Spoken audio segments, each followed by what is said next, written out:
আলহামদুলিল্লাহ, আজকের রাজানগর গৌসী কমিটির ব্যবস্থাপনায় আজিবুসান আলে রসুল সৈয়দ ইসানদী মুর্শিদে বরহক হুজুর কাবলা তৈশরুদ্দিল্লাহ তালানহুর সালানা উরুস মোবারক উপলক্ষে প্রতি বছরের ন্যায় আজকের আজিবুসান তফসির কোরআন মাহফিল সমাপ্ত হয়েছে।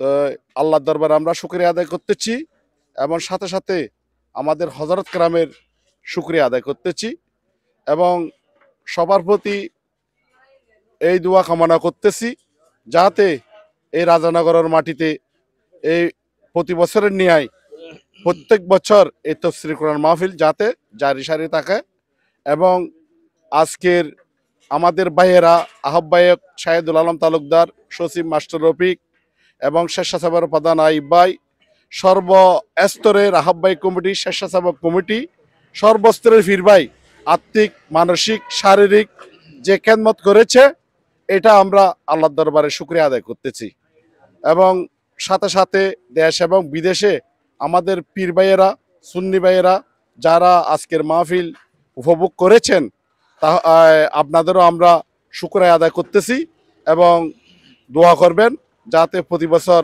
এই মাহফিল জারি সারি থাকে। আসসালামু আলাইকুম ওয়া রাহমাতুল্লাহি ওয়া বারাকাতুহু। বিসমিল্লাহির গাউসিয়া কমিটির উদ্যোগে আমরা আজকে যে সালানা উরুস মোবারক ও তফসিরুল কোরআন মাহফিল আমরা রাজানগর ইউনিয়ন গাউসিয়া কমিটির উদ্যোগে আমরা যে সফল সার্থক হয়েছে আজকের এই মাহফিল। আমরা আজকের এই মাহফিলটা 8 বছর ধরে আমরা এই মাহফিল আমরা চালিয়ে যাচ্ছি ইনশাআল্লাহ আওয়াল আজিজ আমার হুজুর কেবলার উসিলায় আজকের এই আমাদের এই মাহফিলটা সফল ও আমরা সার্থক হয়েছি।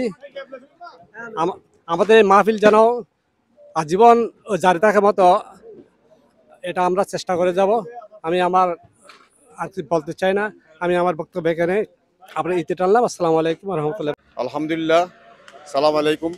আজকের এই গৌসী কমিটি বাংলাদেশ 1 নং রাজানগর ইউনিয়ন শাখার যে ব্যবস্থাপনায় এই আজিমুসান মিলাদ মাহফিল ও তফসির কোরআন তৈয়ব শাহ রহমতুল্লাহ আলাইহির ফাতিহা শরীফ অত্যন্ত সফলভাবে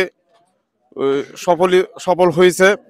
তার জন্য আমি আমার আহ্বায়ক কমিটি, সচিব সহ অন্যান্য সদস্য যারা আমাদেরকে সাহায্য সহযোগিতা করেছেন এবং স্বেচ্ছাসেবক টিম সহ সকল সদস্যদেরকে আর্থিক মানসিকভাবে যে আঞ্জাম দিয়েছেন তার জন্য আমার পক্ষ থেকে আমি আন্তরিক ধন্যবাদ ও মোবারকবাদ জানাচ্ছি। আজকের এই মাহফিলের প্রমাণ করে দিয়েছে যে গৌসী কমিটি বাংলাদেশ একটা অরাজনৈতিক সংগঠন, একটি আধ্যাত্মিক সংগঠন। এই সংগঠন আজকের মিটিংয়ের মাধ্যমে বিভিন্ন বক্তারা প্রমাণ করে দিয়েছে এবং আমি প্রমাণ করে দিতে চাচ্ছি যেসব ভাইরা বিপদগামী হচ্ছেন এবং না বুঝে মিশ্র প্রতিক্রিয়া করতেছেন, আশা করি আপনারা আর করবেন না এবং বুঝবেন গৌসিয়া কমিটি কি জিনিস। গৌসিয়া কমিটির কারো পক্ষপাতিত্ব করে না এবং গৌসিয়া কমিটি কারো মহতাজ না, কারো মোকাবেক্ষী না। একমাত্র গৌসিয়া কমিটি হচ্ছে গৌসিয়া কমিটি, এর কোনো অদ্বিতীয় কোনো কমিটি নাই এবং থাকতে পারে না।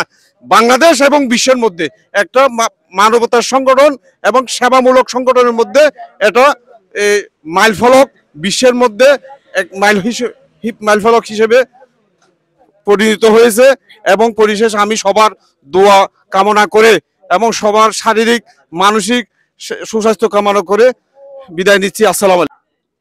আজ বাদে বিকাল 2টা থেকে অর্ধরাত 11টা সাড়ে 11টা পর্যন্ত এখানে মাহফিলে এসে যারা মাহফিলকে সৌন্দর্যমণ্ডিত করেছেন আমি সবার সুস্বাস্থ্য এবং দীর্ঘায়ু কামনা করছি। ভবিষ্যতে আমরা যাতে এই ধরনের গাউসিয়া কমিটির হুজুর কেবলার যাতে প্রোগ্রাম করতে পারি সেই আশা ব্যক্ত করে আজকে সবার সুস্বাস্থ্য ও দীর্ঘায়ু কামনা করে আজকের মতো এখানে সমাপ্ত ঘোষণা করলাম। আসসালামু আলাইকুম ওয়া রাহমাতুল্লাহি ওয়া বারাকাতুহু। সম্মানিত এলাকাবাসী এবং আমি প্রথমে ধন্যবাদ জানাচ্ছি পুরা রাজানগরবাসী এবং ইসলামপুরবাসী এবং সুন্নি জনতাকে যারা প্রথমে এসে আমাদের মাহফিলকে সুন্দরভাবে সুশৃঙ্খলভাবে জনসমুদ্র করেছেন, সেজন্য আমি পুরো রাজানগর এবং ইসলামপুরবাসীকে ধন্যবাদ জানাচ্ছি। আসলে আমি ধন্যবাদ জানাচ্ছি আমাদের ফির ভাইদেরকে এবং যারা দায়িত্বশীল আসলে আজকে স্বেচ্ছাসেবক তারা প্রত্যেকটা যাকে যে দায়িত্ব দিয়েছি সেই দায়িত্ব পালন করেছে। আসলে গৌসিয়া কমিটি বাংলাদেশ একটি অরাজনৈতিক সংগঠন। আধ্যাত্মিক সেবামূলক পৃথিবীর অদ্বিতীয় একটি সেবামূলক সংগঠন। এই সংগঠনের কাজ হলো মাযহাব মিলাতে কাজ করা। আজকে আমাদের ভাইরা রাস্তার মধ্যে যেভাবে মানুষকে সুন্দরভাবে সুন্দর ভাষা স্বাবলম্বী ভাষা দিয়ে সুশৃঙ্খলভাবে যে দায়িত্ব পালন করেছে, সেজন্য আমি আমার স্বেচ্ছাসেবক ভাইদেরকে ধন্যবাদ জানাচ্ছি এবং আমাদের যারা সুন্দরভাবে এই আয়োজন করার জন্য আমাদেরকে সহযোগিতা করেছে সবাইকে ধন্যবাদ জানাচ্ছি। আসসালামু আলাইকুম।